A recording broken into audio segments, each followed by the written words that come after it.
Gustavo. ¿Gustavo Jara o Rafael Correa? Gustavo Jara con Rafael Correa. ¿Por qué esa estrategia de presentar siempre a Rafael Correa? Mire, nosotros hemos tenido un reciente bloqueo político tremendo de parte del Consejo Nacional Electoral y evidentemente luego de esta persecución, luego de proscribirle políticamente a líderes de la Revolución Ciudadana, luego de que se le robaron el partido a Rafael Correa, se usurpó el número, los colores, se usurpó el casillero electoral, luego de que quisimos inscribirnos como partido, Movimiento Revolución Ciudadana, dijeron que ese era parte del acervo lingüístico de la 35, tampoco nos dejaron inscribirnos con ese nombre. Luego y todo esto con los tiempos in extremis, todo esto con el Consejo Nacional Electoral, esperando hasta el último día para notificarnos que no podíamos lanzarnos con determinado nombre. Luego de esto hubo un tercer bloqueo, que fue cuando quisimos llamarnos Revolución Alfarista. Dijeron que asimismo, esperaron hasta el último día para decirnos que no podíamos inscribirnos así, porque Alfaro era un liberal, sin entender el contexto histórico que significaba para Alfaro ser un liberal en la lucha política que él libraba en ese tiempo. Entonces, recogimos firmas, el Movimiento Acción Nacional nos abrió las puertas, ellos tenían el registro electoral, lo que no tenían eran las firmas para inscribirse como movimiento político. Recogimos las firmas, casi 500.000 de firmas, entre mayo y junio del año pasado, y eso lo hicimos artesanalmente, sin plata, sin movimiento, sin estructura partidista, contra todos los medios de comunicación, con un cerco mediático sin precedentes. Logramos conseguir casi 500.000 de firmas y no pudimos inscribir el movimiento. No pudimos inscribir el movimiento, y pese a eso, y ya faltando poco tiempo para inscribir las seccionales, el movimiento Fuerza Compromiso Social, liderado por Vanessa Freire, nos abrió las puertas, y le agradecemos públicamente al movimiento Compromiso Social, porque permitió despertar y mantener viva la llama de un proyecto político en el que creemos. Más allá de nuestro derecho a la participación, creemos más aún y con más fuerza en el derecho de la representación política que millones de personas tienen y merecen, y tienen derecho además. Pero llegó un momento que ese concepto político del que acabas de mencionar también te afectó y lo hiciste público y dijiste no va más.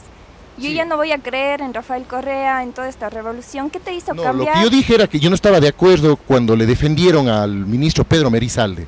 Y me molesté mucho porque yo entendí la dinámica de que en el momento en que Pedro Merizalde fue descubierto con una empresa offshore en Panamá, yo dije, publiqué en las redes sociales, no puedo aceptar esto que está haciendo el movimiento político de Rafael Correa, y lo dije públicamente. Pero se dio a entender que te desvinculabas. No, desvincularme jamás, no desvincularme. Lo que sí, y hasta el día de hoy, no, desde mi punto de vista, no estuvo bien que defienda a alguien que tenía una empresa offshore, porque eso se hizo desde el movimiento político, se hizo desde el gobierno nacional, y hasta el día de hoy creo que es uno de los errores de Rafael Correa el haber hecho una defensa del tema de Pedro Merizalde. Pero más allá de eso, y si también revisaste mis redes sociales, estuviste atenta a aquello, pudiste haber visto que posteriormente le volví a apoyar a Rafael Correa cuando al capitán de corbeta, Edwin Martínez me parece, se le separó de las fuerzas militares. Yo respaldé a esa decisión y en virtud de aquello volví a aceptar y a participar de todas las decisiones políticas, salvo una. No puedo estar de acuerdo en todo lo que hizo Correa en 10 años de gobierno, puedo discrepar, es mi derecho a discrepar, y en ese derecho de discrepar, en esa línea va esa observación en la cual me mantengo. Si llegaras a la alcaldía, gobernaras tú, independencia política, o sea, no es Rafael Correa. Mire, porque es como una estrategia de el candidato de Rafael Correa, ¿no? No es Gustavo Jara como candidato. Bueno, hay cosas que te inspiran, ¿no? A mí me inspiró a participar en la vida política, ver un político que tomaba decisiones y que cumplía lo que ofrecía, que hacía lo que decía, y que cumplía sobre todo su plan de trabajo. Yo nunca participé antes en política, ni cuando fui estudiante universitario, ni cuando fui estudiante del colegio. Inclusive llegué recién a despertar de la política cuando le vi a un ministro de Economía que se paró duro ante el Fondo Monetario Internacional y que le dijo que paraba los fondos estos, los famosos FEIRE, para garantizar el pago de deuda externa con los fondos petroleros. Desde ahí me interesó quién es Rafael Correa, quién es ese ministro que se paró ante el Fondo Monetario Internacional. Entonces ahí despertó mi interés por este político llamado Rafael Correa. Y no hice inclusive actividad política sino hasta 2015 en el Partido Socialista. Y en 2016 participé, 2017 para las seccionales, en alianza con la 35, que era en ese tiempo de Rafael Correa. Entonces yo creo que hay cosas que nos inspiran a quienes creemos en la política. Y hay políticos que nos inspiran las personas con coherencia, con decisión y sobre todo con liderazgo. ¿Y qué pasó con el Partido Socialista? Porque tú militabas bastante fuerte ahí, ¿no? Mire, qué triste lo que pasó con el Partido Socialista. Yo te puedo contar que el Partido Socialista, en un alarde de supervivencia oportunista, decidió apoyar la consulta popular. Ese día solo 6 personas en el José Mejía Lequerica repleto, solo 6 personas alzamos la mano en contra de la decisión del Partido Socialista de apoyar la consulta popular inconstitucional, ilegal, ilegítima a todas luces. Y producto de eso vinimos a Cuenca y nos desafiliamos del Partido Socialista. Yo no podía mantenerme en un partido que estaba apoyando la eliminación de la ley contra la especulación del suelo, una lucha histórica del Partido Socialista, que de pronto para acomodarse con el poder, por una parcelita, por un platito de lentejas, hizo el mutis por el foro. Al eliminar se hizo mutis por el foro también por el simulacro ambientalista, que significó la pregunta número 7, con la utilización de nuestros niños al respecto de poner una pregunta de carnada para jalar el 7 veces sí, que hoy muchos se lamentan, que hoy muchos, estoy seguro, que muchos de los que votaron por el sí se arrepienten rotundamente de haberlo hecho. Entonces yo creo que mantengo coherencia con mis principios, me salí de un partido que apoyó una consulta inconstitucional y me saldría de cualquier movimiento político que traicione mis principios. Gustavo, si llegaras a la alcaldía, obviamente te va a tocar trabajar en conjunto con el gobierno central, con Lenín Moreno, a quien obviamente tú has puesto un alto, has volteado a pesar de que trabajaste para la campaña de él.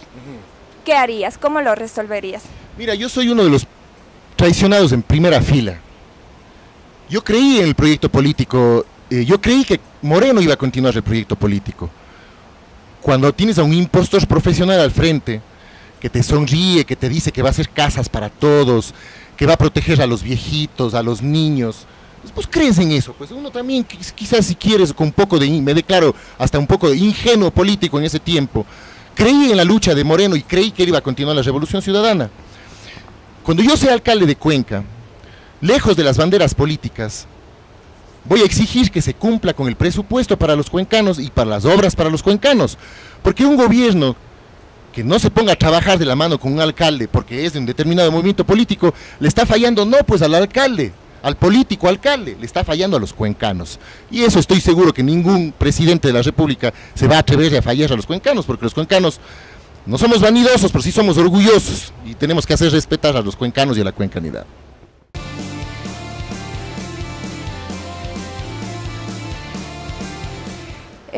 Hace un tiempo pudiéramos decir que en Cuenca existían las horas picos. Ahora prácticamente toda la ciudad y en todo momento nos encontramos infestados de vehículos. ¿Cuál es la propuesta de Gustavo Jara para poder contrarrestar este problema? Gracias, Jen. Mira, Cuenca adolece de un problema, de una hipertrofia de vehículos particulares. Para que nos comprendan la magnitud del problema al que nos enfrentamos los cuencanos, un vehículo aproximadamente utiliza 20 metros cuadrados gasta 20 metros cuadrados de espacio al movilizarse. ¿Por qué? Porque tiene 2 metros de ancho por 5 para atrás, más la burbuja de seguridad. Estamos hablando de que la movilidad así concebida va a ser imposible que progresemos, en el futuro podamos hablar de una cuenca donde se pueda mover, donde alguien pueda movilizarse. El tema del tranvía debe ser tratado, es una parte ínfima de la solución del problema de movilidad. 1 de cada 8 personas que necesitan ser transportadas podrá ser solucionado con el tranvía. El tema se trata de hacerle un tema integral, o sea, que abarque toda la demanda, integrado, que abarque todas las modalidades. Desde la parte vehicular, en este caso, Gustavo, ¿apoya tal vez a la parte de peatonalización del centro histórico, incentivar al uso de ciclovías, a la caminata? Porque el vehículo privado es al que nos estamos enfrentando, que nos está prácticamente envolviendo, incluso desde la parte ecológica, ¿no? Si logramos hacer un sistema eficiente, integral e integrado de movilidad, lograremos que 50 personas que vayan en un bus le ahorran a la ciudad 1000 metros cuadrados. Si logramos eso, estamos hablando de una ciudad más descongestionada, una ciudad descontaminada, pero sobre todo una ciudad donde sea menos estresante movilizarse. ¿Y cómo usar estos buses, Gustavo, si es que estamos enfrentados también a una ineficiencia total? Estamos enfrentados incluso a la parte de la contaminación. Mira, el tema es que se trata de desincentivar el uso de los vehículos particulares. ¿Cómo pudiéramos hacer eso? ¿Cómo logramos eso? Haciendo atractivo el sistema de movilidad. Por ejemplo, si logramos que se articule el tranvía con los buses urbanos y parroquiales, y a su vez se conecte con un sistema de bicicletas, que haya sistemas ciclovías conectadas, porque ahorita tenemos ciclovías que están cortadas, ciclovías que son inconexas, que no tienen una sindéresis estructurada para que sea una solución de movilidad para los cuencanos. El problema principal aquí es que ya hubo a comienzos del milenio una propuesta de un plan integral de movilidad, pero producto de la demagogia, de la politiquería, ¿qué pasó? El siguiente alcalde vino, vio el programa, vio la urgencia de tener ya un sistema integrado de movilidad y desechó totalmente el sistema. Vino el otro alcalde, se le ocurrió un tranvía, ofreció construir el tranvía, no construyó el tranvía. Y en este caso, a Gustavo, ¿qué es lo que se le ocurre para mejorar nuestro plan de movilidad? Vino otro alcalde que ofreció no construir el tranvía, y fue lo único que no cumplió, porque hasta el día de hoy el bendito tranvía no funciona. La propuesta de la lista 5 de la Revolución Ciudadana es hacerlo esto con seriedad, hacer un trabajo con el Consejo Edilicio, pero sobre todo con los ciudadanos. Hay mucha gente que no solamente los que utilizan el sistema público de transporte, sino los que utilizan los vehículos particulares. Ellos también deben ser empujados, incentivados positivamente a utilizar el sistema público y evitar que el centro histórico, por ejemplo, se nos sature de carros. Hablamos sobre una deuda que asimila a la ciudad con respecto al tranvía. Sí. ¿Cuál sería la gestión, en este caso, de la municipalidad con respecto al tema? Mira, con respecto a la deuda del tranvía, tanto la deuda macro cuanto la deuda que se tiene con el gobierno de Francia deben ser asumidas por el gobierno central. ¿Por qué? Porque existe una corresponsabilidad entre el Ministerio de Finanzas y Semplades, que emitieron dictámenes favorables en base a estudios defectuosos. El alcalde Granda dijo que iba a haber una demanda de 120.000 pasajeros por día y que con 17 centavos se cubría la tarifa del tranvía. ¡Sorpresa! Ha estado mal hecho los estudios. No son pues 120.000 pasajeros al día, van a ser a lo sumo 50.000 o 40.000.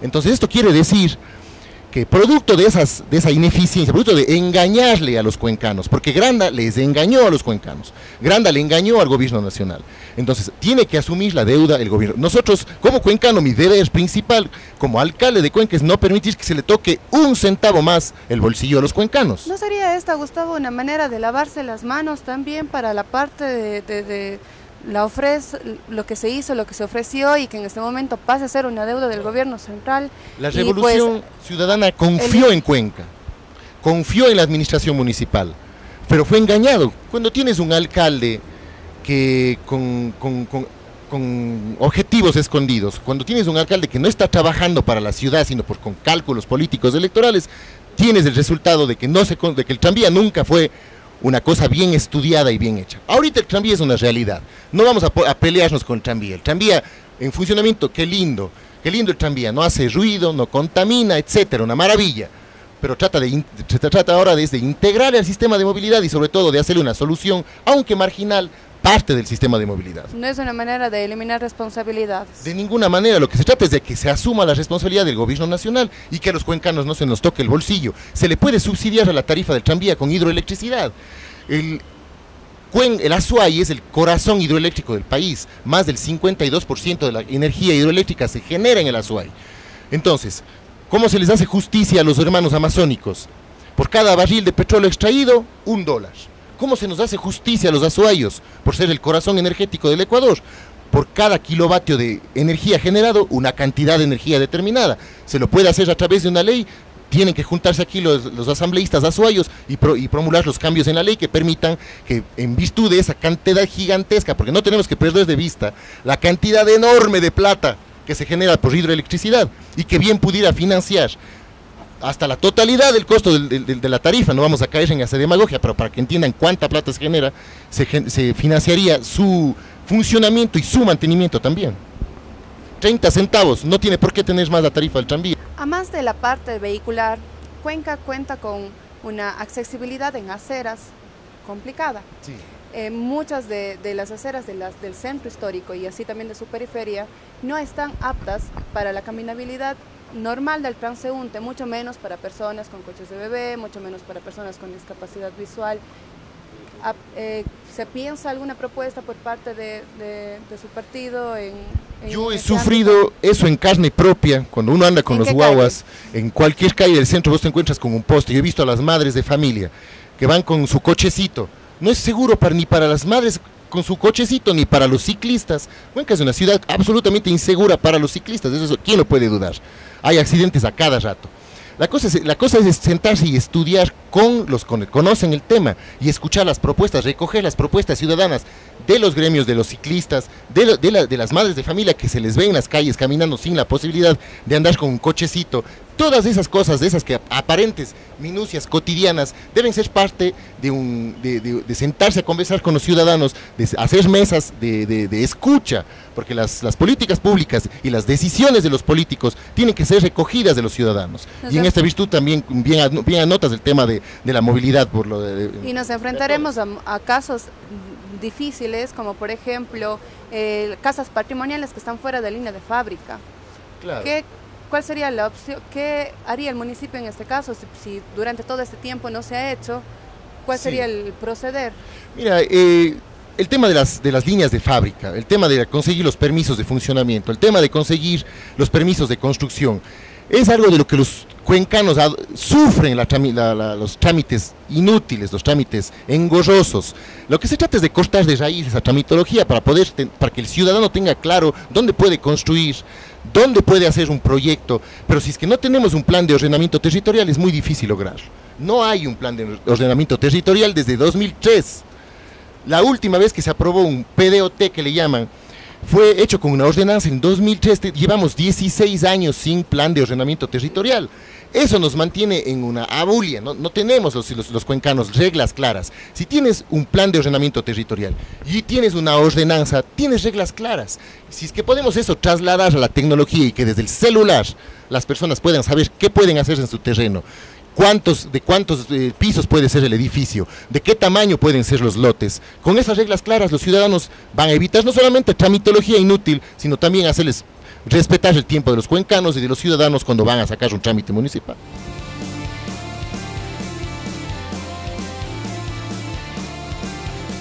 Gustavo, ¿cuál es su opinión sobre la minería? Hablo específicamente sobre la gran minería. Mire, el tema el álgido tema este de la minería debe ser abordado con mucha responsabilidad. El agua de Cuenca, somos una ciudad privilegiada, no conozco, no sé de otra ciudad en el mundo donde uno pueda abrir la llave y tomar agua directamente del grifo. Entonces es algo que vamos a defender siempre los cuencanos.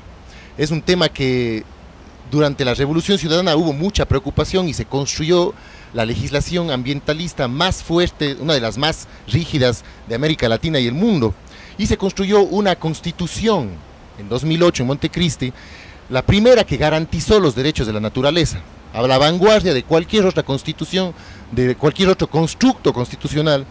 Ecuador dio muestras de ser un ejemplo a nivel mundial de la protección de sus derechos, de sus recursos naturales y sobre todo de su ambiente. Entonces en esa línea nosotros defendemos absolutamente el derecho a la gente a tener un agua limpia y sobre todo un ambiente sano.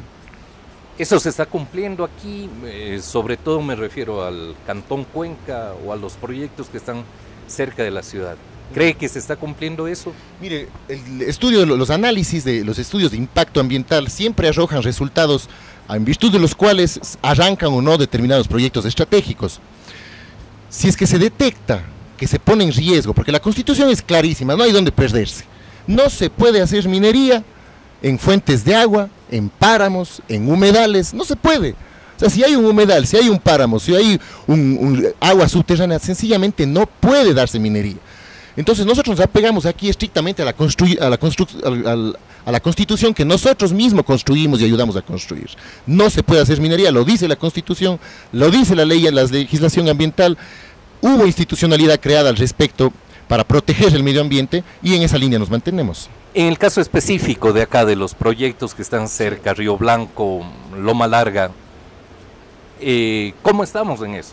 Mira, yo he visto con preocupación cómo ciertos politiqueros secuestran el tema de la minería con protervos fines políticos, engañan a las comunidades, van y se meten en comunidades de donde no son, engañan a las comunidades. Por ejemplo, tenemos no le voy a nombrar, pero tenemos un activista ambiental, entre comillas, que hace un simulacro ambientalista, engañando a las comunidades, haciéndoles pelear a las comunidades en torno a proyectos que todavía no sabemos si es que los estudios que se determinen si hay o no afectación a las fuentes de agua. De haber un estudio que compruebe que se afecta una sola gota de agua, pues vamos a estar absolutamente en contra de eso y con liderazgo nos vamos a oponer a aquello.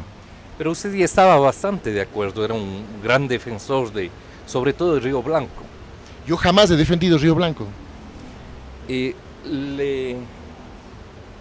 Le leo algo que usted alguna vez puso en su cuenta de Twitter. El discurso antiminero es de confusión y temor. Río Blanco no es un proyecto a cielo abierto. Minería claro, responsable. Pero es que hablamos de que hay que ser responsables con el erario nacional y con el desarrollo del país. Si tenemos a gente que va y le engaña a una comunidad entera y le dice que ahí que se va a afectar las fuentes de agua, pero engaños sin estudios, sin referentes técnicos sustentados. ¿Y esos estudios hay ahora? Yo estoy en contra de la utilización politiquera del tema minero para jalarse votitos o para jalarse favores políticos. Estoy absolutamente en contra de la utilización proterva del secuestro del tema minero para utilizarlo a favor de determinados fines políticos. Defendemos el medio ambiente, defendemos el agua, no defendemos... pero jamás vamos a defender a politiqueros que utilizan esto para engañar a la gente, asustar a la gente y perjudicar inclusive a las comunidades. Antes de seguir, otra cosa que usted decía, no creemos en sus fábulas de terror antiminero. Pero es que por supuesto, si usted tiene una gente que se mete en la que no es de la comunidad, como un supuesto líder ambientalista, que se mete en las comunidades a engañarles, a decirles, por ejemplo, cuando se oponían al tema del areteo, este señor se metía al tema del areteo para poder determinar la trazabilidad del ganado, de los cuyes, y decía que les van a quitar sus cuyes, que les van a quitar sus vaquitas. Ese no es un luchador pues, contra el ambientalista, ese es un politiquero disfrazado de ambientalista y nos oponemos determinantemente a aquello. Hay los estudios que indiquen que el trabajo que se va a hacer o que ya se empezó a hacer en Río Blanco y que está previsto para Loma Larga, hay los estudios que digan que eso no va a contaminar nuestras fuentes de agua. Ese es un tema absolutamente manipulado, totalmente manipulado. Siempre ha habido intereses detrás, intereses politiqueros con cálculos. Póngase, hay un candidato a prefecto que dijo que nunca iba a ser candidato a prefecto. Se subió a todas las luchas, a los simulacros ambientalistas, porque este señor no es de creerle absolutamente nada. Y tenemos como resultado gente manipulada, gente engañada, que creyendo en la autenticidad de un discurso verdadero de defensa del medio ambiente, cae en las garras de politiqueros que utilizan y secuestran este tema solamente con el fin de engañar a la gente. Pero hablemos de los estudios. ¿Existen esos estudios que garantizan que no se va a contaminar el agua de Cuenca? Pero es que usted también debe tener estudios, el Ministerio del Ambiente tendrá otros, el municipio de Cuenca tendrá otros. Pero depende entonces, ¿a cuál creemos? Exacto, esa es la pregunta que usted debería hacer, si usted debería investigar. No, pero es que usted está hablando, usted está de candidato a administrar esta ciudad. Defendemos el agua, no vamos a caer en el discurso falso de un simulacro ambientalista. No vamos a caer en ese discurso falso y les recomiendo también a usted que haga una mejor análisis de ese tema y no nos haga a los políticos caer en discusiones que nada tienen que ver con el ambiente, sino más bien en cálculos políticos. No, sí tiene que ver mucho discrepo en el discurso. Discrepo. Lo que yo digo es que si usted llega a la alcaldía, ¿en qué estudios va a creer? Nosotros vamos a garantizar que no se le toque al agua si un estudio serio, no estudios forjados, no estudios al vaivén de cálculos políticos, estudios serios que determinen si es que se contamina el agua, ¿cómo vamos a permitir que se haga la Constitución lo prohíbe, la ley ambiental lo prohíbe, y nosotros como políticos serios que creemos en el medio ambiente, no vamos a permitir que se contamine el agua de Cuenca? Podemos decir que por lo menos usted duda de los estudios con los que se dio la concesión a Río Blanco y donde empezó ya la explotación minera. Yo dudo de cualquier persona que utilice con fines politiqueros temas tan delicados y tan álgidos como el tema ambiental. Y de esos estudios no duda. Pero esos estudios hay que revisarlos, pues no son, usted tiene una cantidad de estudios, unos dicen que sí, otros dicen que no, todos utilizados al fin y al cabo con mezquinos intereses políticos. Hay que hacerlo con seriedad, con responsabilidad, por el bien del país, no con cálculos políticos. No sé si me equivoco, pero en el caso de que usted ganara, parece que no va a haber una acción firme y definitiva contra las mineras. Esa es una elucubración suya y la rechazo tajantemente.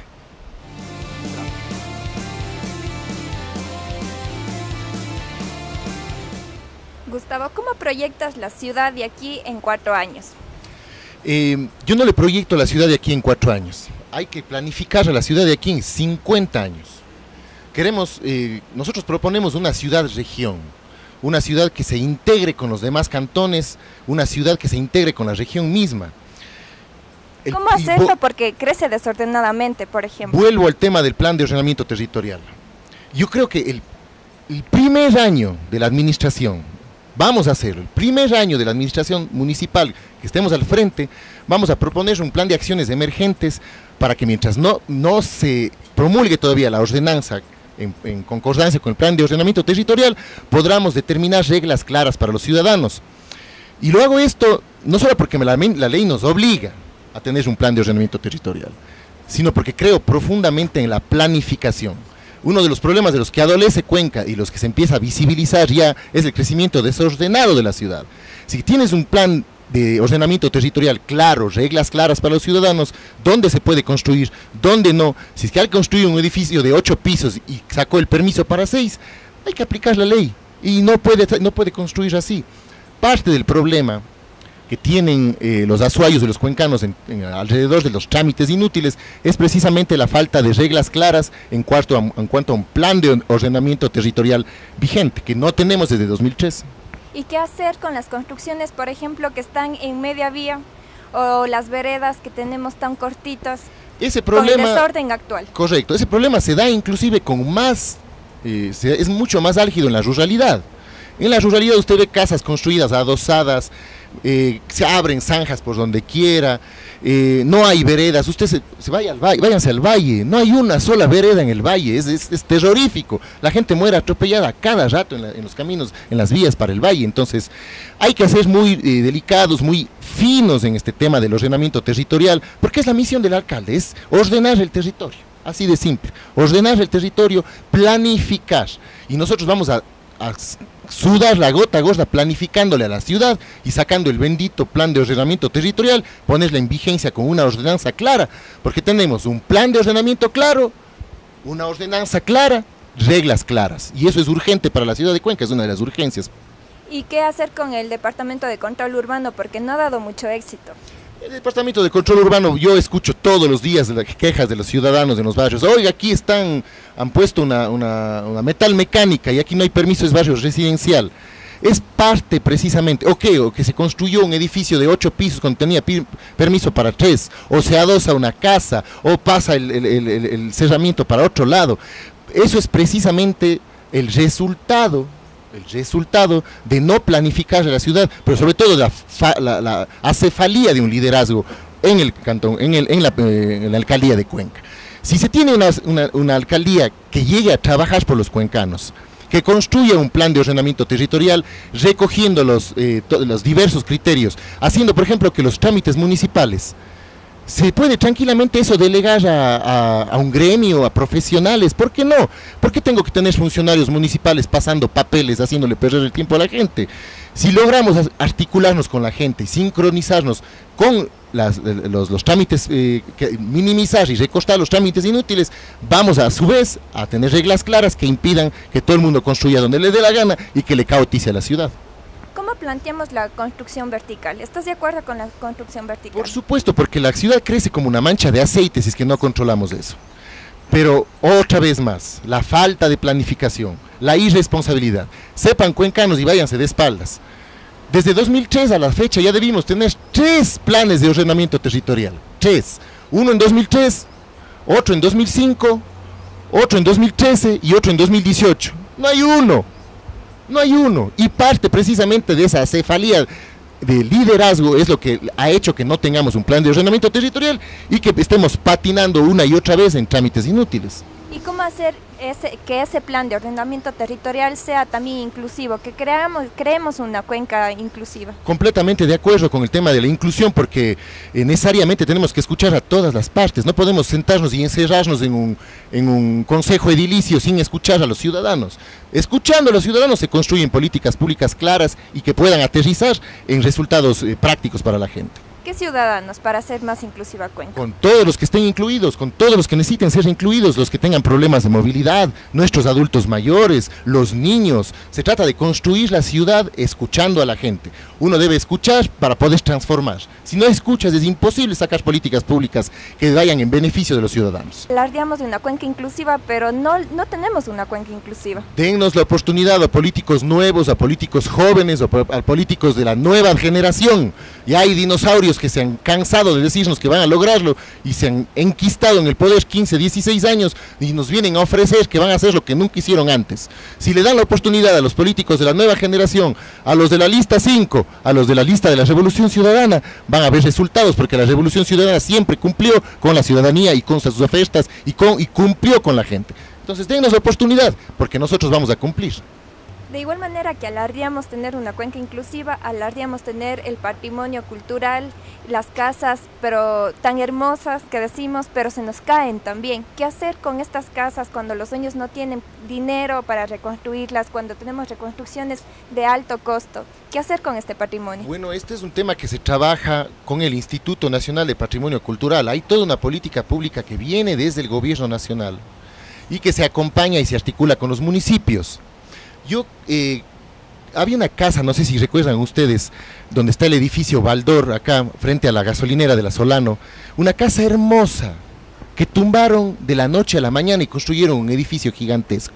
¿Quién va a estar a favor de semejante barbaridad? Era una casa preciosa, antigua, colonial, que era de las casas nuevas que se construyeron en el ejido cuando Cuenca empezó a crecer para el sur.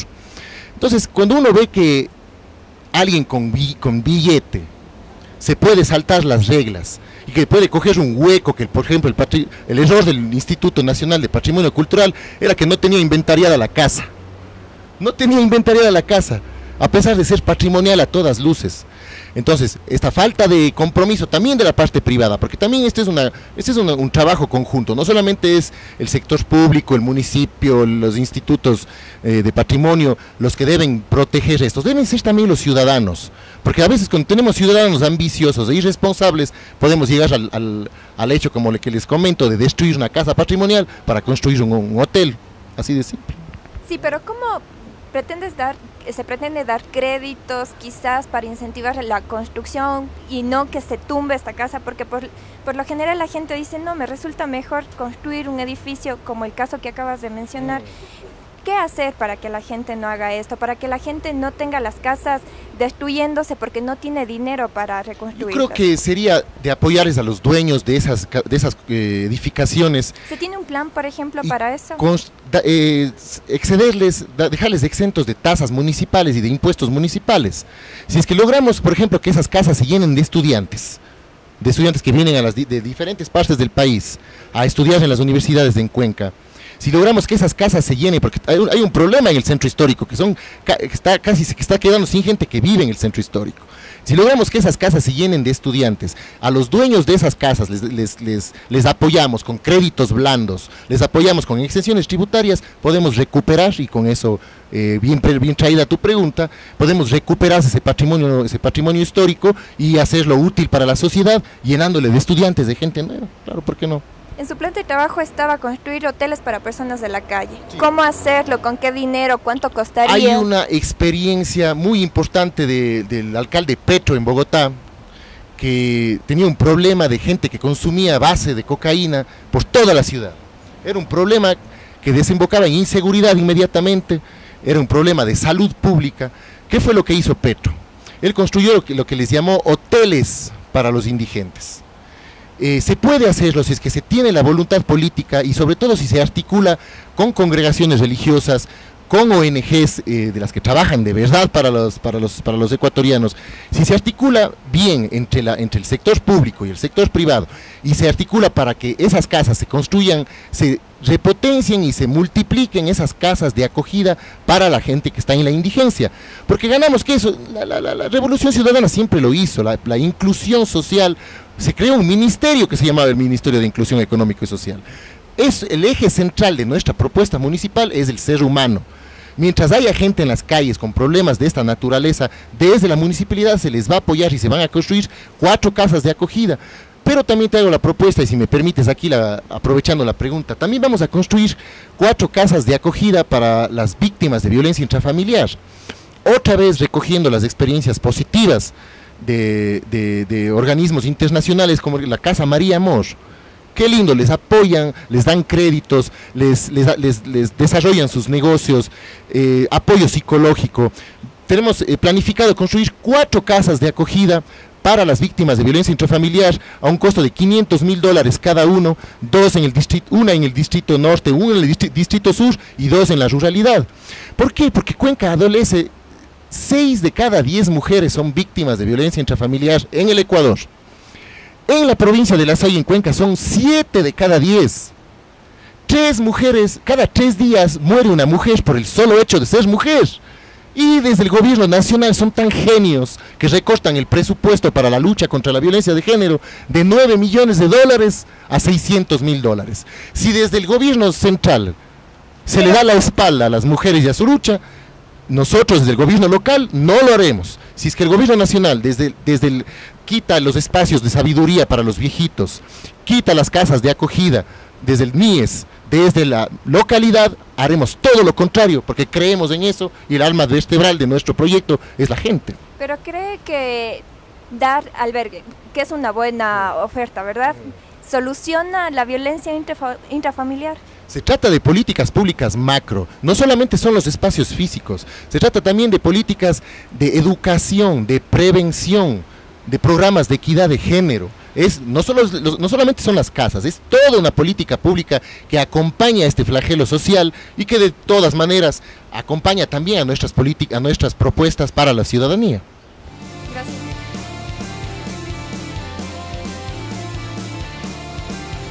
¿Cómo hacer que la cultura en Cuenca pueda generar esta parte sustentable, sostenible para el artista, así como para la ciudad? Gracias por la pregunta, Jen. En realidad esto se enfoca y se encuadra perfectamente en parte de nuestra propuesta como candidatos a la alcaldía de Cuenca. Estoy de acuerdo con vos en que le falta a Cuenca tener espacios culturales, le falta a Cuenca que los músicos, los artistas, los que hacen teatro, los mimos, se apropien de los espacios públicos. La propuesta nuestra es que se genere la mayor cantidad de espacios públicos que le aseguren a los artistas que pueda ser esa una forma de ganarse el pan también. No se trata de que sean conciertos gratis y que vaya la gente a disfrutar y sin por lo menos participar con unos dólares del esfuerzo que hacen los músicos, los artistas en general con su arte. Nosotros estamos proponiendo la construcción del Parque de la Música Viva en el Tablón de Patamarca. ¿Por qué? Porque como músico, un poquito músico que soy, y como un amante de la música, de la propuesta musical en escena, he visto con preocupación cómo no tienen los cuencanos dónde ir a escuchar un concierto o un espectáculo decente.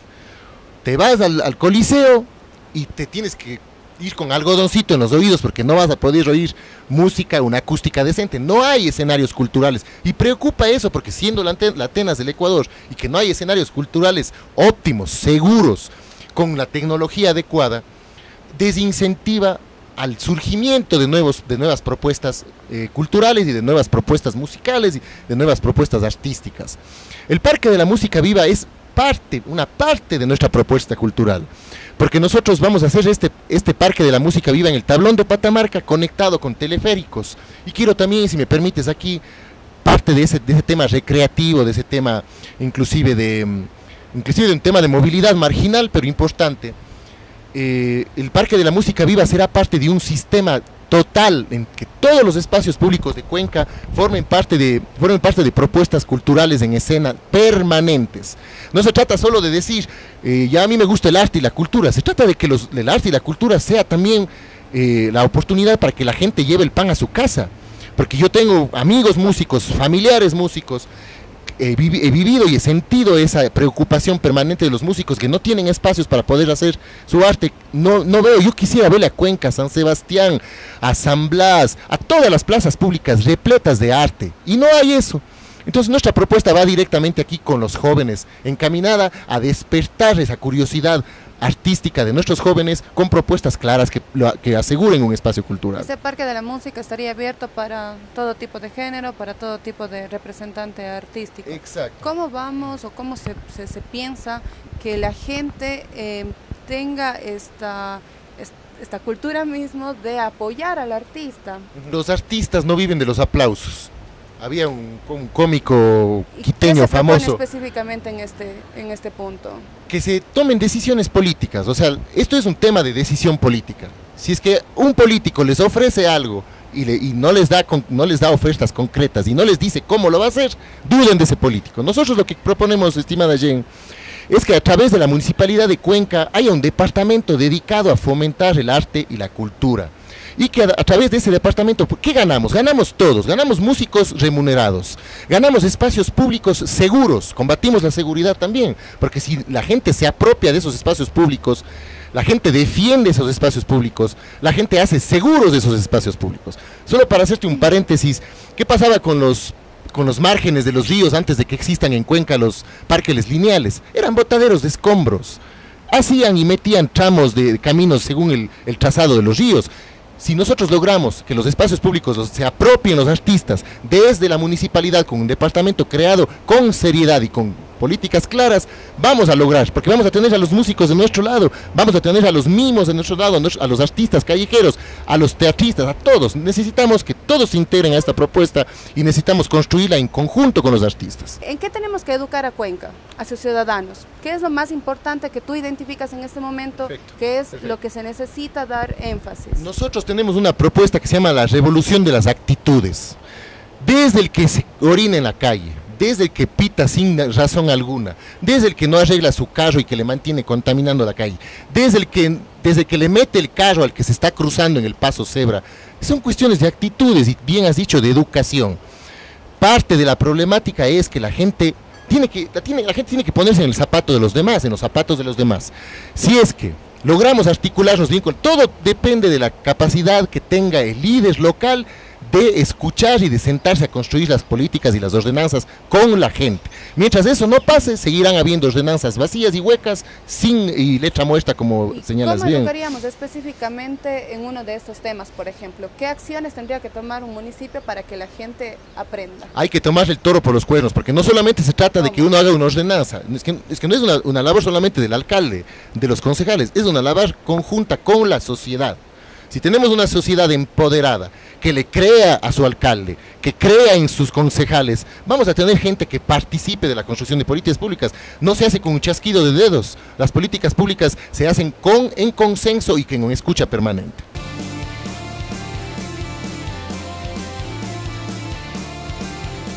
¿Cuánto caminas por la ciudad? Toda la vida he caminado la ciudad.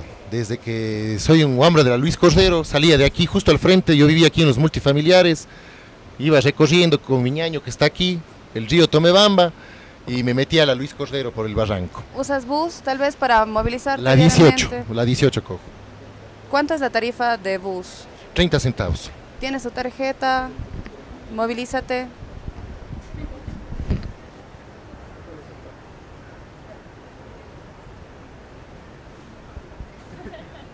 ¿Qué valor tiene la tarjeta Movilízate?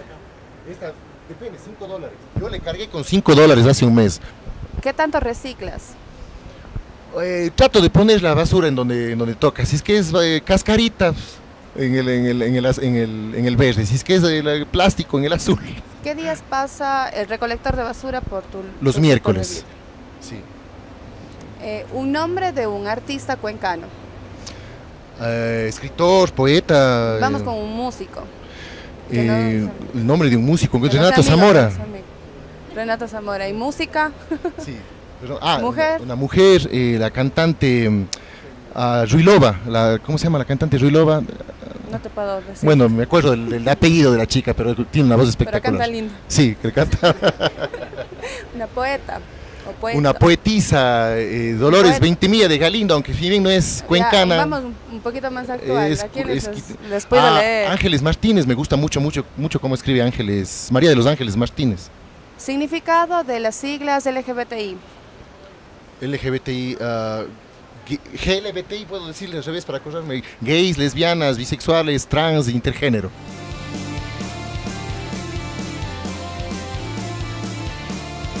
Gustavo, si llegara a la alcaldía, ¿tiene pensado reformar las competencias del EMOB y la Guardia Ciudadana para evitar o controlar la inseguridad en Cuenca? Bueno, el tema del EMOB yo creo que está haciendo bien su trabajo. Antes la Policía Nacional, por controlar el tránsito, descuidaba el delito. Deben saber los cuencanos que un alcalde de la Revolución Ciudadana fue el que en 2003 construyó la ordenanza de seguridad. Cuenca es la única ciudad en el Ecuador que tiene una tasa de seguridad. Y se construyó y se edificó lo que es el tema del Consejo de Seguridad Ciudadana. Creo que hay que fortalecer al Consejo de Seguridad Ciudadana y articularle debidamente con las diferentes instancias de seguridad pública a nivel nacional. ¿Cómo podemos hacer una ciudad más segura? Si bien no son competencias municipales expresas contempladas en el Cotado, en la Constitución, se puede hacerlo porque yo voy a ser su alcalde y porque soy su representante y porque sí se pueden desde la municipalidad generar política pública que irradie seguridad para los ciudadanos y, como te decía, el apropiamiento de espacios públicos, pero si quieres con acciones más concretas para la seguridad, el tema de liderar toda la estructura de seguridad que ya está establecida. ¿Cómo? Reuniéndose todos los lunes, 7 de la mañana, con el gobernador, con la judicatura, con la fiscalía, con el Consejo de Seguridad Ciudadana, con el ECU 911 y hacer una evaluación detallada, un mapa de calor de los delitos que se cometen en el Cantón Cuenca. Parroquia por parroquia, manzana por manzana, casa por casa, se puede hacerlo, se lo vino haciendo. ¿Qué hizo la Revolución Ciudadana por la seguridad de los cuencanos y de los azuayos y de los ecuatorianos? Redujo la tasa de homicidios por cada 100.000 habitantes. Sepan, cuencanos, que la tasa de homicidios por cada 100.000 habitantes en 2006 era de 17,4. Para 2007, cuando la Revolución Ciudadana llegó a su fin, porque ya entraron a gobernar los socialcristianos con Moreno, la tasa de seguridad ciudadana, la tasa de homicidios por cada 100.000 habitantes bajó a 5. Hay un instituto que se llama Instituto Igarapé, que hace una evaluación de los homicidios, un monitoreo de los homicidios en América Latina, que le ubicó en 2017 a Ecuador entre los 3 países más seguros del mundo. Le ubicó a Cuenca entre una de las 7 ciudades más seguras del mundo. Se redujo la tasa de jueces por cada 100.000 habitantes. Antes de la Revolución Ciudadana habían 7 jueces por cada 100.000 habitantes. Luego de la Revolución Ciudadana hubo 13.2 jueces por cada 100.000 habitantes. Se creó la Defensoría Pública. No existían abogados gratuitos para las víctimas de violencia de género. No existían abogados gratuitos para los delincuentes comunes. ¿Qué hizo la Revolución Ciudadana? Creó institucionalidad, redujo la tasa de homicidios por cada 100.000 habitantes, la caducidad de la prisión preventiva, o sea, la gente que salía después de un año sin juicio por ineficiencia, porque no había jueces, porque no había fiscales, porque no había defensores. Cualquiera que hubiese sido el crimen que hubiese cometido, al año ya salía libre porque no había juicio. Esta tasa se redujo de 17,4 0,6%. 17 de cada 6 personas que eran imputadas por un delito salían libres al año. Se redujo a 0,03. Eso es luchar contra la inseguridad. Sí, pero, a ver, ¿qué va a hacer Gustavo Jara? No la Revolución Ciudadana. Gustavo Jara... Yo represento a la Revolución Ciudadana. No puedes a un político que cree en sus ideales decirle que se deslinde de su ideología misma. Bueno, pero como Gustavo Jara, si llegara a la alcaldía, ¿cómo activar, por ejemplo, las alarmas comunitarias que ya tenemos? Buena pregunta. Es como más o menos lo que acaba de replantear, visitando parroquia por parroquia, cuando estas alarmas no han dado mucho éxito en realidad. Bueno, Gustavo Jara, el alcalde de la Revolución Ciudadana, va a hacer un trabajo territorial. No sé si te acuerdas cómo se trabajó con los operativos de Eslabón. Hubo más de 300 operativos de Eslabón que se entraban por las madrugadas y desbarataban bandas de narcotraficantes, bandas de asaltadores de carros, bandas de estruchadores. Verdaderas estructuras criminales fueron desmontadas con seriedad, con políticas públicas claras y con liderazgo. Entonces, si la gente cree en sus políticos, si los políticos toman decisiones y cumplen lo que ofrecen, todo puede pasar. Como lo que te acabo de comentar, decisiones claras que redujeron la inseguridad y que desembocaron en una ciudad más segura. ¿Y qué hacer con las zonas de tolerancia que están creciendo? La zona de tolerancia de la Avenida de las Américas, por ejemplo, la 9 de octubre con la prostitución callejera. ¿Cómo hacer? Que la prostitución lo vemos ahora en el centro de la ciudad. ¿Qué hacer con eso? Ese es un problema que tiene que ser atacado de raíz. Con el tema que me comentas de la zona de tolerancia, de la zona de los tanques, llamada la zona de los tanques, hay experiencias muy positivas. Nosotros analizamos muy bien antes de hacer un pronunciamiento al respecto. Hay experiencias muy positivas de Bogotá también, que lo hizo Petro. Él cercó las zonas de tolerancia, les hizo ¿cómo se llama? Con ingresos, con huellas dactilares, con sistemas de cámaras, les dice para que no se convierta en una favela. La cosa es que el alcalde de Cuenca y el Consejo Edilicio aseguren que las zonas que ya son identificadas como de tolerancia no se expandan, no se conviertan en favelas. Si es que se monitorea permanentemente, si se ponen cámaras de seguridad, si se ponen patrulleros permanentes ahí, no se va a expandir la criminalidad y no va a ser un foco creciente de criminalidad y de inseguridad. ¿Y qué hacer con la feria libre? La feria libre tiene que ser objeto de un tratamiento ya, pero urgente. No solo porque la feria libre es la nodriza de los demás mercados. De la feria libre salen los productos, las papas, los tomates para todos los demás mercados. Si logramos tener un hipermercado popular, porque esa es nuestra propuesta, que sea un hipermercado popular, pero que sea un lugar seguro, que no se convierta, como lo es ahora, un foco de inseguridad. La propuesta es construir un nuevo hipermercado mayorista y en otro lugar. Eso será objeto de un análisis responsable en el Consejo Cantonal, pero la actual feria libre tiene que ser refaccionada, tiene que ser otra feria libre, tiene que ser una feria libre segura. Si ves los mercados en otros lugares del mundo, es rico ir a comer, es como un mall, ir a comer en un mall con todas las seguridades, pero haciendo un mall popular, un mall del pueblo, un lugar donde la gente vaya a comprar segura, donde los vendedores también estén más seguros y dignamente trabajando. No se trata de que vaya la gente a comprar segura, pero también que los vendedores estén trabajando en condiciones sanas, en condiciones ambientales óptimas y sobre todo sanitarias óptimas. Actualmente te vas a la feria libre y unos olores tremendos en el lado de los pescados, en la parte de atrás, en los bordes, en las partes de las carnes. ¿Por qué? Porque no está, la infraestructura está vetusta, no está adecuada, no está técnicamente hecha. Hay que construir una nueva feria libre y es una propuesta de campaña que la llevaremos adelante en beneficio de los ciudadanos. En sí, al inicio del bloque te preguntaba también qué se va a hacer con las competencias de la Guardia Ciudadana. Como bien mencionaste, en sí no le compete la seguridad, sí, es el control. Sin embargo, exacto, la Guardia Ciudadana de una u otra manera también ha estado como controlando la seguridad de sectores como los mercados de Cuenca. ¿Se pretende también ampliar las competencias de la Guardia Ciudadana? ¿O qué vamos a hacer? Eso es un tema muy delicado. Zapatero a su zapato. Como bien has dicho, es un tema de control. Y la policía es la que tiene que controlar la inseguridad. El tema de la Guardia Ciudadana no puede expandirse más allá de sus competencias por la sencilla razón de que se puede convertirse en una policía paralela, que sería un peligro para la ciudadanía si le das atribuciones a quien no les compete. ¿Y cómo cambiar esa visión que se tiene de la Guardia Ciudadana? Porque, sin embargo, no es que tenga una buena acogida. Obviamente vamos a hablar de corresponsabilidad de parte y parte, pero ¿qué hacer con la Guardia Ciudadana? Yo me solidarizo con los trabajadores de la Guardia Ciudadana, que es un trabajo durísimo. Son maltratados permanentemente por los ciudadanos, son irrespetados por los ciudadanos. Un trabajo muy duro, muy álgido, arriesgan su vida permanentemente, arriesgan su integridad física.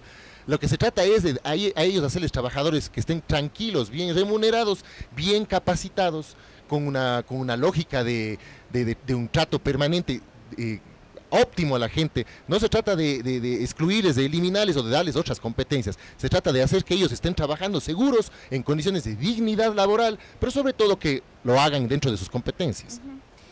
Hablando de seguridad, también tenemos grupos que son sumamente vulnerables, como la población LGBTI, que incluso las agresiones llegan a ser físicas. ¿Se tiene algún plan para esta población? Nuestro apoyo permanente a todos los colectivos LGBTI. Yo soy un convencido de todas las formas del amor. El amor no es uno solo, el amor tiene diferentes colores, diferentes vertientes, diferentes vértices. No podemos entrar en una lógica de persecución, peor aún de marginación o de exclusión contra los colectivos LGBTI. Mi total solidaridad con ellos y con lo que sufren permanentemente en las calles, como bien los han notado, en una forma absolutamente injusta e indigna. ¿Pero se tiene algún plan para apoyarlos específicamente a ellos? Claro, se tiene un plan permanente para apoyar sus luchas, para que ellos formen parte de las decisiones, porque todos deben estar incluidos, porque nadie se debe quedar atrás. Esas son características de la Revolución Ciudadana, darles dignidad e incluir a todos los colectivos. Garantizando su seguridad también. Primerito garantizando su seguridad y garantizando el ejercicio permanente de sus derechos. Perfecto. Vamos a tener un bloque de preguntas que nos han enviado grupos sociales y colectivos de la ciudad. Vamos a dar paso a Luis Loyola, quien te va a hacer las preguntas. Buenas noches, Gustavo. Hola, Luis. La pregunta que tenemos es de Teresa Calle, frentista de la ruta del tranvía. Ella está preocupada porque tras haber permanecido mucho tiempo, en sus propias palabras, consumiendo los ahorros debido al cierre de las calles por la construcción, ahora se les quiere subir el arriendo. La pregunta de ella es si es que hay alguna medida de protección o alguna ordenanza por parte de la alcaldía, si es que llegara a ganar, para ayudarles al respecto. Primero, mi solidaridad total con todos los frentistas del tranvía, víctimas en primera fila de la inoperancia, de la desidia de las administraciones municipales que le metieron a Cuenca en este dolor de cabeza.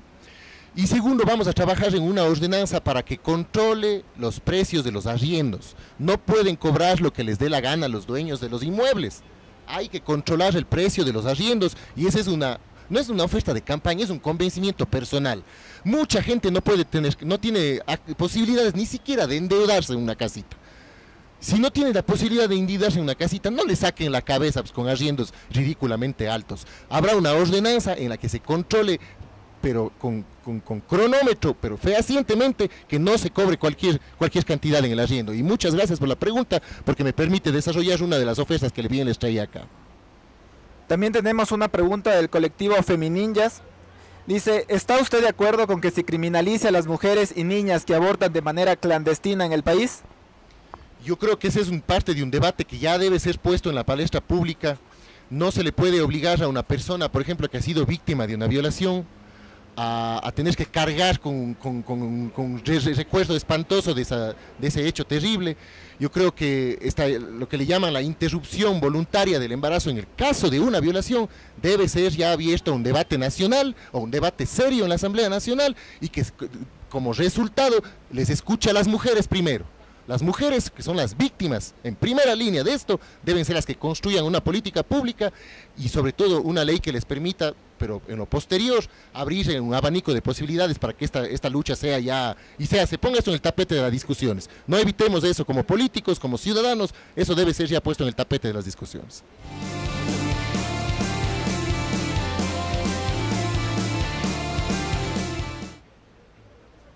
Gustavo, vamos con un tema que es bastante de actualidad, la llegada de migrantes venezolanos.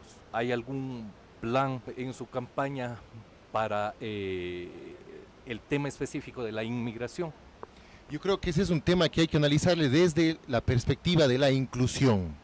Existe una ley de movilidad humana que está en vigencia en el Ecuador.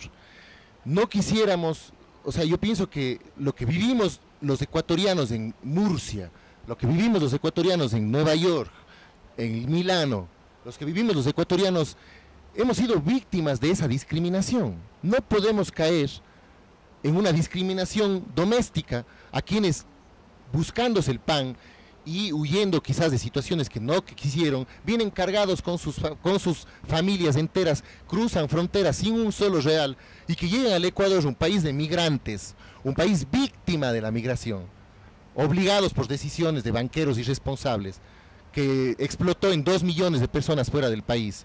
No podemos caer los ecuatorianos en una persecución a una persona por su nacionalidad. Si es que alguien llega aquí y comete un delito, se atacan los delitos, no a las personas, mucho menos aún a las nacionalidades.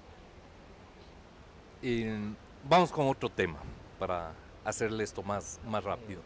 Hay una publicación de hace poco en el Diario Expreso, hablaba sobre que usted junto con otros 7 candidatos a la alcaldía de Cuenca habían sacado más dinero del país del que habían pagado como impuesto a la renta. Esto ya ha sido más o menos explicado en varios medios. Se ha dicho que lo que usted sacó era por unos viajes que realizó al exterior, viajes familiares me parece, ¿no? Pero había otro caso. Usted en los 2 últimos años me parece que no ha hecho una declaración del impuesto a la renta. ¿A qué se debe eso? Para hacer una declaración del impuesto a la renta se necesita llegar a la base imponible.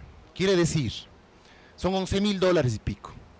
Quiere decir que si uno no gana, no tiene ingresos que superen esos $11.000, no tiene la obligación de hacer la declaración del impuesto a la renta. Entonces, maliciosamente el Expreso pone en tela de duda no solamente la tributación o los impuestos pagados. Yo jamás, cuencanos, jamás he evadido un real de mis impuestos. Mientras he tenido los ingresos que pasen la base imponible, he pagado puntualmente mis impuestos. Y el otro tema quisiera explicar un poco más a detalle el tema de que supuestamente nos pusieron a 8 candidatos que han sacado $250.000 del país. Yo jamás he sacado mi dinero del país. Otra cosa es gastar con tarjeta de crédito durante un viaje familiar. Otra muy diferente es sacar $30.000 millones como sí lo han hecho los banqueros y los grupos económicos de poder que respaldan al candidato que va a marchar y al candidato de la banca de Lazo, porque tenemos 2 candidatos apoyados por la banca aquí en Cuenca, y no se olviden, cuencanos, quiénes son. El uno sentado con el banquero Lazo y el otro con Fidel Egas del Banco de Pichincha. A esos candidatos pregúntenles qué hacen sus auspiciantes desconfiando tremendamente de su patria, sacando $30.000 millones del país. No a un pobre cristiano que viaja y se gasta unos pesos viajando al exterior, endeudándose, dicho sea de paso. En lo que usted nos explica, el pago en el impuesto, en la declaración del impuesto a la renta, quiere decir que desde hace 2 años no tengo ingresos que superan la base imponible. Sí, eso es justo el tiempo que ya no están dentro del gobierno. No, yo salí del gobierno de trabajar para el gobierno nacional en 2013. Yo trabajé en la Defensoría Pública, que no es lo mismo que trabajar para una entidad gubernamental o con un puesto de libre remoción, cargo político, que lo tuve cuando trabajé como director provincial de los Correos del Ecuador entre 2006 y 2012. Y de ahí fui encargado durante 4 meses de la dirección de la Subsecretaría de Minas durante 4 meses. Y de ahí trabajé como defensor público hasta el año 2015. Del año 2015 a la fecha me he dedicado a un emprendimiento familiar con mi esposa. Hablando de eso, de su paso por el gobierno, hubo una denuncia hace unos años de que tanto usted como otros familiares llegaron a puestos del gobierno gracias a que un tío político suyo formaba parte del gobierno. Sí, desechado completamente.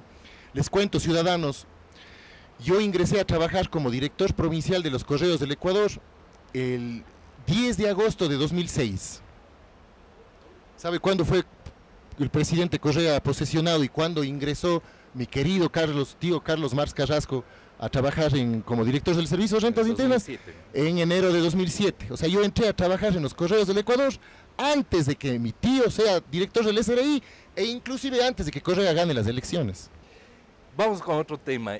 Ya habló algo de la lista 5 a la que se unieron para presentarse en estas candidaturas, pero usted ha dado las explicaciones de por qué se hizo con este partido del ex ministro Iván Espinel, pero parece que les tocó bailar si no con la más fea, con una de las más feas, ¿no? Es un partido de un político acusado, detenido incluso, acusado de actos de corrupción, que no ha podido aclarar muy bien de dónde sacó el dinero de su crecimiento patrimonial cuando fue funcionario público. Eso por un lado. Por otro, era un partido que apoyó el 7 veces sí, a lo cual se opusieron ustedes. ¿No se les hace un poco feo gritar a favor de la lista 5 y de la Revolución Ciudadana en la misma frase? Mire, espero que usted le haga la misma pregunta, espero que usted le pregunte al candidato social cristiano por los niños desaparecidos. Voy a estar atento al que la andariega, a que usted particularmente le haga esa pregunta al candidato social cristiano. Espero también que usted le haga la pregunta al candidato de Avanza, le pregunte por el fugado Ramiro González. Espero que usted también, sí. Cuando le entreviste al candidato del PRE, le pregunte por los sacos, por los millones sacados en bolsas. Los partidos políticos no son propiedad de una persona en particular. Las personas en particular no son gerentes propietarios de los partidos políticos. Nosotros creemos en una lucha socialista, de izquierda, progresista, y no le íbamos a dejar a los ciudadanos sin la opción en la papeleta electoral de las próximas elecciones que voten por los candidatos de la Revolución Ciudadana. Nos hemos visto obligados a participar de cierta manera porque no había otra manera. No sé si usted cubrió como periodista o se preguntó cuando hubo persecución contra los correístas, persecución política. Eso está prohibido en todos los tratados internacionales. Prohibir la participación política solo por mi posición política es un atentado a mis derechos humanos inclusive. Entonces espero que usted también, no sé si usted ha hecho algún análisis al respecto de la persecución que hemos sufrido, quienes creemos en la Revolución Ciudadana, quienes creemos en Rafael Correa y quienes vamos a dar la lucha, como usted lo ha dicho, bailando aunque sea con la más fea. Hablando de corrupción, esa es una de las principales acusaciones que se hacen al gobierno de Rafael Correa, a sus funcionarios, pero en general al gobierno de Rafael Correa. Hay casos que se han comprobado definitivamente y usted los conoce.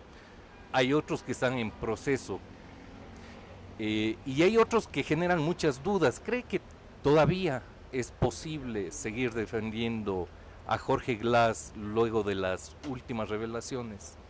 Mire, la Revolución Ciudadana, el gobierno de Correa denunció los casos de corrupción apenas estos saltaron a la luz. El tema de Carlos Pareja Yanuseli, ¿quién denunció, le pregunto? Del caso sí, pero ahora la Revolución Ciudadana. ¿Qué hizo la Revolución Ciudadana contra la corrupción? ¿Qué hizo la Revolución Ciudadana contra la corrupción? Las aduanas. Hasta antes del régimen de Rafael Correa se recaudaban 1.200 millones de dólares en las aduanas. Luego de la Revolución Ciudadana, 3.200 millones. Servicio de rentas internas, se recaudaban 3.000 millones al año. Luego de la Revolución Ciudadana, 13.000 millones sin subir impuestos, solo haciendo una recaudación progresiva a los que más tienen. Avancemos por cuestión de tiempo. Las pérdidas negras en las eléctricas, se perdían 100 millones de dólares. Se creó el sistema de compras públicas que le ahorra al país 7.000 millones de dólares al año. Son pruebas al canto, datos fehacientes, no elucubraciones, no notas de prensa sin pruebas. Vamos con otro tema, con uno de los últimos temas. Hay varias encuestas, entre ellas una que habla de que ante la pregunta aquí en Cuenca si votarían por el candidato de Rafael Correa, el 10% dice que sí, el 17 y algo por ciento dice que probablemente. Es decir, hay una probabilidad tal vez pequeña, pero hay una probabilidad de que usted gane, que alcance el 20%, tal vez un poco más, que con la cantidad de candidatos es una cantidad para posiblemente ganar. Y si usted gana las elecciones. Tremendo reto, ¿no? Justamente, vea, yo arranqué con un 1% de intención de voto el 21 de diciembre cuando inscribimos nuestra candidatura. Hace 3 semanas hay cerca del 6% de intención de voto. Pero yo le hablo de un río subterráneo, hay un río subterráneo de gente que va a votar por la Revolución Ciudadana que no aparece en las encuestas. Eso no aparece en las encuestas, precisamente parte de ese framing comunicacional, parte de ese bombardeo mediático al que usted bien se ha subido, de mancharle a la revolución, de corrupción, de sobreprecios, de todas las vainas, pero ya rato menos pensado en la intimidad de la urna, donde se concibe la democracia misma, es donde salen los resultados que nos han traído a ganar a la Revolución Ciudadana. ¿Cuántas veces se ha lanzado en las elecciones? Creemos en nuestra lucha, creemos en ese río subterráneo, creemos en que en la intimidad de la urna vamos a tener una sorpresa, vamos a dar sorpresas en la seccional. ¿Tiene usted un equipo? Porque la gente cercana al correísmo, a la Revolución Ciudadana, como que no todos están al lado suyo. No he visto, por ejemplo, a Fernando Cordero, a Doris Solís. Se equivoca rotundamente. Nosotros tenemos permanente contacto con los líderes históricos de la Revolución Ciudadana. Ellos están en permanentes reuniones con nosotros. ¿Doris Solís le apoya? Pero por supuesto que nos apoya si somos parte del mismo equipo político. Y eso es bueno. Ella es una de las defensoras, ella de las asambleístas a prueba de balas, que con todos los procesos de contragalería en contra ha sabido defender a la revolución, no se vendió nunca y sigue firme defendiendo a la Revolución Ciudadana pese a toda la persecución política, pese a las glosas de Contraloría. ¿No se quejó alguna vez usted de ella? Quizás alguna vez no pude, quizás alguna vez yo pude no haber estado de acuerdo con Doris, como alguna vez no he estado de acuerdo con Correa, como quizás no pude haber estado de acuerdo con algún líder de la Revolución Ciudadana. Lo que sí le puedo asegurar. Una última cosa, rapidísima, porque tenemos que acabar. Su financiamiento, ¿quién le financia? Y si está dispuesto a publicar todos los nombres de quienes le apoyen, con bienes o con dinero. Por supuesto, vea, yo estoy yendo a sacar un crédito quirografario en el IES para financiar muy modestamente mi campaña. No somos la campaña multimillonaria, somos la campaña del respaldo multitudinario y lo vamos a demostrar en las próximas elecciones. Muchas gracias, gracias a usted. Gustavo Jara, candidato de la lista 5.